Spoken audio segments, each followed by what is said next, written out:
Hey y'all, so I have a really busy day today, so I'm going to show y'all how to make one of the easiest crock pot recipes that I know how to make. So this is white chicken chili. Okay, so I have 3 boneless, skinless chicken breasts in the bottom of my crock pot, which is about 1.5 pounds of chicken, and I've already trimmed these, so they are ready to go.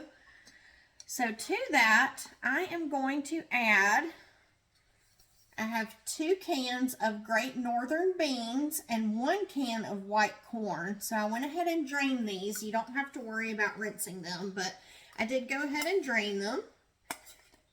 So I'm just going to add those right on top of my chicken breast.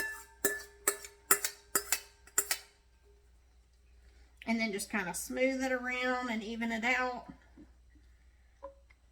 Okay, perfect. Okay, so now I am going to add, and those are 15-ounce cans, by the way. So 2 15-ounce cans of Great Northern beans, 1 15-ounce can of white corn.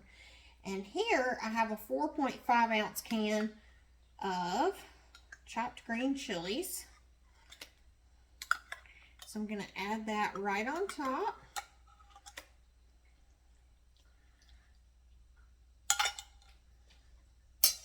Okay, perfect.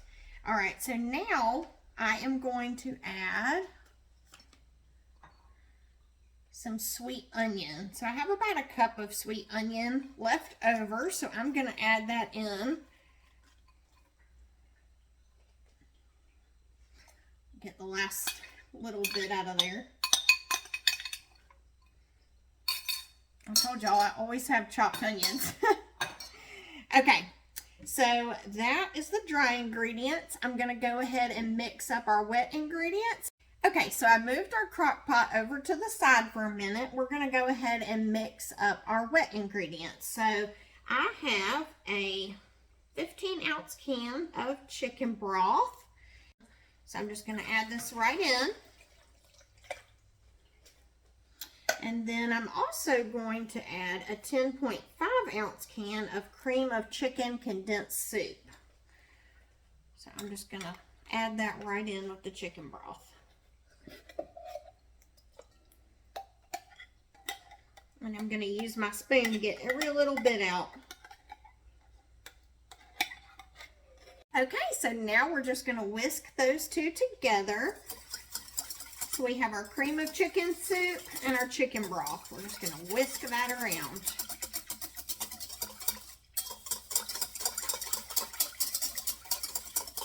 Okay, perfect. And then I'm going to add 1 package of fajita seasoning mix. I like the McCormick Organics, but that's just my personal preference. You can use whatever kind of fajita seasoning mix you like. So I'm just going to add that. And I'm going to whisk it again.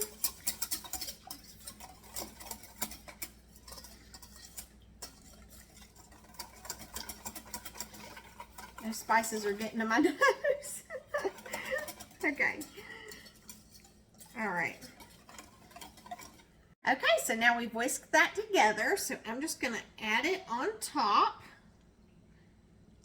of my dry ingredients.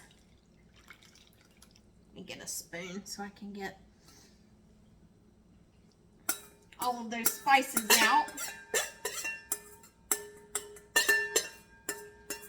Okay, I'm just going to mix that around a little bit.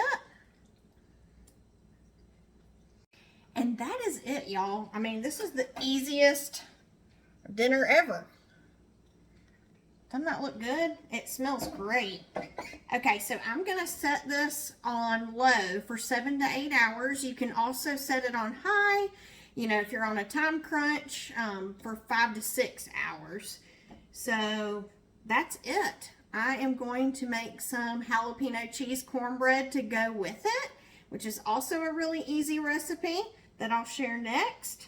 But I'm going to come back home and my dinner's going to be ready. And I hope this makes somebody's weeknight a lot easier because they don't have to come home from work and cook a big meal. This will already be ready for you and your family to enjoy. So y'all let me know what you think about this recipe. Like, share, comment, let me know.